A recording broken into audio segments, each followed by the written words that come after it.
Well, what a thrill for me to be up here with these amazing writers. My name is Bryan Stevenson, and I wrote a book called Just Mercy.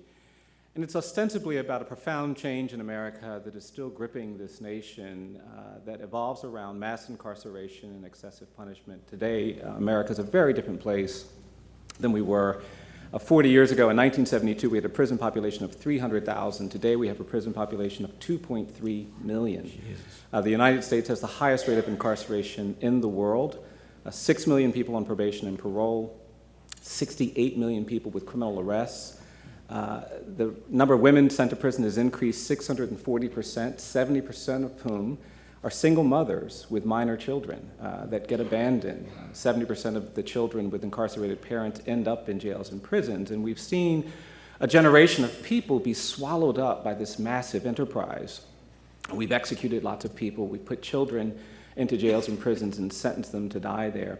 And the book is ostensibly about how this system has corrupted us and challenged us, how our country has been taken over by the politics of fear and anger, and all of the damage that it's done. Right now, the Bureau of Justice reports that 1 in 3 black male babies born in this country is expected to go to jail or prison during their lifetime. That wasn't true in the 20th century or the 19th century. It became true in the 21st century, and I want to talk about these issues and get people closer to these issues and to think about how we change this current situation. But really, this book is about 4 things. It's about proximity, about getting closer to the things that you care about. And when I talk to students, I want them to understand that they can't really make a difference in the world until they choose to get close to the things that matter. Because you hear things up close that you can't see or hear from a distance. You pick up nuances. And I try to do that with this book. I talk about the clients that I've represented, many of whom are young children. We have some 3,000 children, 13 and 14 years of age, sentenced to die in prison. I got involved in these cases when one day a grandmother called me and told me that her grandson had been arrested and put in jail and asked me to get involved in the case, and so I did. And this child was 14 years of age, living in a house where his mother was repeatedly the target of a lot of domestic violence. Her boyfriend would get drunk sometimes, come home, and become very abusive. And one day he'd been drinking, came home, called this boy's mother into the kitchen. She walked in there, and he just punched her in the face and knocked her unconscious. The little boy ran in to try to help his mother recover, and she was covered with blood, and he tried to wake her up, and she wouldn't respond. And after 10 minutes, this boy thought his mom was dead. She wasn't dead, but he thought she was dead. And so he got up, and he walked into the bedroom where the man had fallen asleep, and he went over to a dresser drawer. He opened the drawer, and he pulled out the man's handgun. He knew he kept it there. And then he walked over to the man while he was sleeping, and he pointed the gun at the man's head, and he stood there listening to this man snoring. And when he stopped snoring, the child tragically pulled the trigger, shot the man in the head. He died almost instantly. This kid was about 5 feet tall. He weighed under 100 pounds. He'd never been in trouble before. He was the kind of kid that probably would have been tried as a juvenile, but for the fact that the man that he shot and killed, his mother's boyfriend, was a deputy sheriff. And because he was a deputy sheriff, the prosecutor had insisted that this child be tried as an adult, and they certified him to stand trial as an adult immediately, and they took him to the adult jail. His grandmother called me 3 days later, and I immediately went to the jail, and the little boy came out for the interview. Couldn't believe how small he was. And then he sat down, and I started asking him questions, but no matter what I asked him, he wouldn't say anything. He just kept staring at the wall. And I put my pen down, and I said, look, I can't help you if you don't talk to me. You got to talk to me. Wouldn't say anything.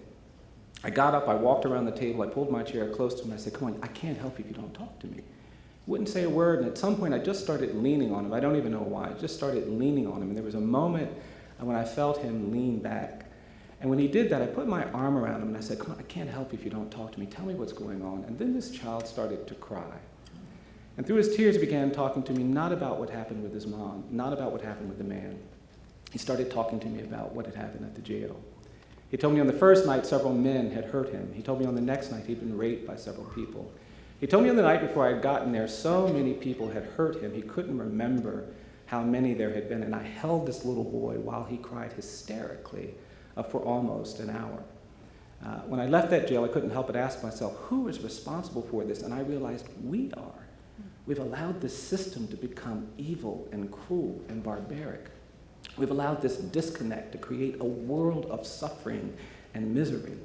And I believe that proximity is necessary, getting people closer to the stories of the incarcerated, the condemned, the marginalized, the poor, the disabled, the disfavored, for me, is what this book is really about. It's also about changing the narrative. I am persuaded that you can't just understand the problems that you see in front of us. You've got to understand the narratives that sustain those problems. For me, the politics of fear and anger have to be challenged. No government, no society continues to thrive when it's rooted in a vision that is ultimately based on fear, ultimately based on anger. Fear and anger lead to oppression. And we will be oppressed in many ways if we don't change that narrative. I'm doing a lot of work on race and poverty, because my conception is that we've never dealt with the legacy of racial inequality in this country. And we've all inherited this shadow. We have been contaminated by our failure to talk about slavery in an honest and meaningful way. I live in the South, I work in the South, and it's littered with monuments and memorials about the Civil War and the Confederacy. In my state, it's a Confederate Memorial Day is a state holiday. In Alabama, Jefferson Davis's birthday is a state holiday. We don't even have Dr. King Day. We have Dr. King / Robert E. Lee Day. It's segregated, and we haven't dealt with that narrative. And slavery didn't end because it was about the evil of kind of racial difference. And the 13th Amendment didn't deal with that. Then we had an era of terrorism, and older people of color come up to me. The period between Reconstruction and World War II, people of color were terrorized in this country. They were threatened and menaced with lynching and violence. They came to cities all across America, Los Angeles, New York, Chicago, Cleveland, not as people looking for opportunities, but as refugees and exiles from terror. Even the civil rights experience, in my judgment, has been too superficial. We're too celebratory. So I want to change this narrative and talk about what decades of racial bias and segregation have done to us. I grew up in a poor community, a minority community, where I couldn't go to the public schools. Started my education in the colored school. And lawyers came into that community and got proximate and changed the narrative of what equality requires. And because of that, I'm standing here talking to you today. And for me, I want students to understand that changing the narrative is key. Third, I am persuaded that we really cannot make a difference in the world. We can't do the things we want to do. Some of us won't even graduate from the schools that we attend unless we protect our hope dynamic. I'd like to think that my book, despite the character and the challenges that I describe, is a book that's hopeful. I believe you have to be willing to believe things you haven't seen. That when you abandon hope, you abandon any opportunity to progress. And I want students to be willing to understand that you're really going to make it, not just with what you learn. It's not just the ideas in your mind that I think ultimately allow you to succeed. It's when those ideas in your mind are fueled by some conviction in your heart.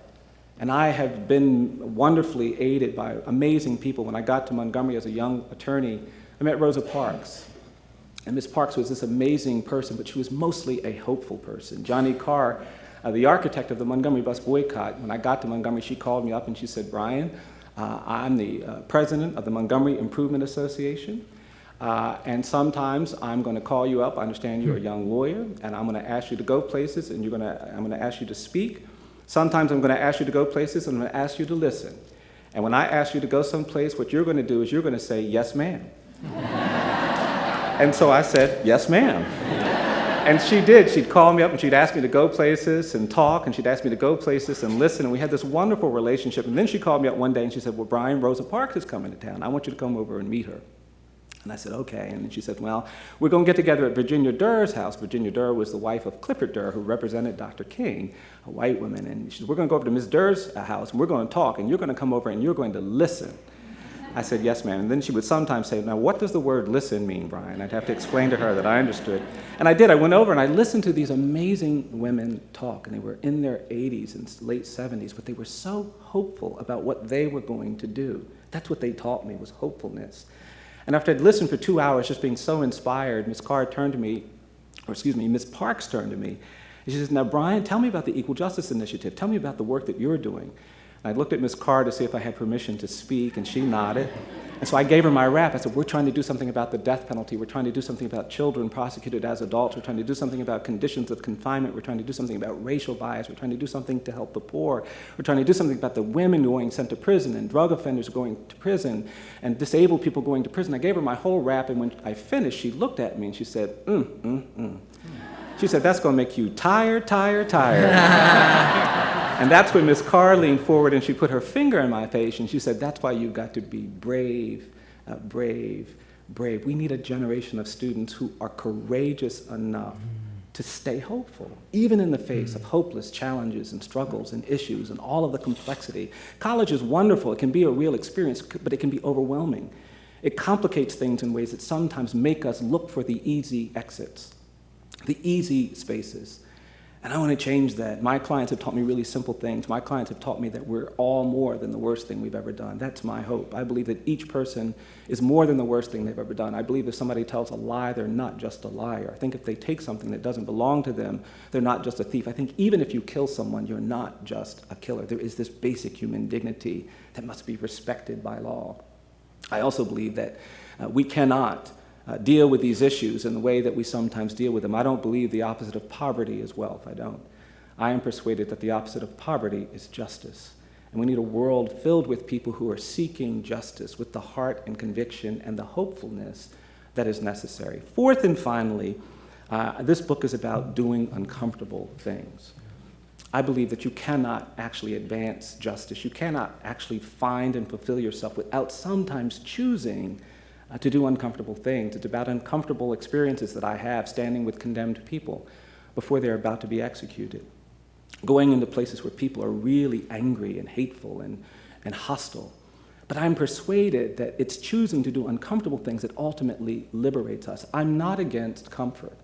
That's not really my narrative. But I do believe we sometimes have to choose to do uncomfortable things. And we're programmed to do the opposite. We seek comfort where we can. We love comfort. And again, I'm not against it. I gave a talk down in Mississippi not too long ago, and I got off the plane, and the people came up to me and they said, "Oh, Mr. Stevenson, we know all about you. We've read about you. We know what kind of work you are. We know what kind of lawyer you are. And we're having the conference at the luxurious DoubleTree Hotel. And we decided you wouldn't want to stay at the luxurious DoubleTree Hotel. So we asked one of the farmers if they would put you up in one of the barns. And I said, what is wrong with you? Of course I want to stay in the luxurious DoubleTree Hotel. I like the chocolate chip cookie just like everybody else. But sometimes we actually have to choose to do hard things. My freedom, my opportunities were created by people who came to the South and marched and protested, and it was uncomfortable. And what I'm interested in talking to students about is this other metric system that's out there. I believe there's a different metric system for advancing justice, for becoming fully human, to be fully engaged. It's not measured by how much money you make. It's not measured by the traditional markers of status. It's not even measured by the grades and the honors that universities can give to you. It's measured by something different.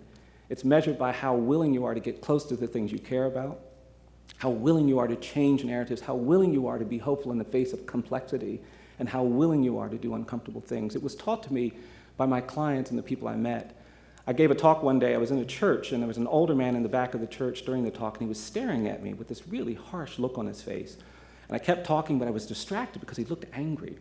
I finished my talk, and people came up. They were very nice and polite, but the man kept staring at me in the back. And after everybody else was gone, he had a little boy wheel him up to me. He was in this wheelchair, and he came up to me with this very stern look on his face, and he got in front of me, and he put his hand up, and he said, "Do you know what you're doing?" And I stepped back. I didn't know how to respond. And he asked me again. He said, "Do you know what you're doing?" And I had started mumbling something. I don't even remember what I said. And then he said, "Do you know what you're doing?" And then he said, "I'm going to tell you what you're doing." And I stood there, and this older man looked at me, and he says, "You're beating the drum for justice." And it moved me. He says, "You're beating the drum for justice." He said, "You keep beating the drum for justice." And I was so moved. And then he said, "Come here, come here, come here." And he grabbed me by my jacket. He pulled me into the wheelchair.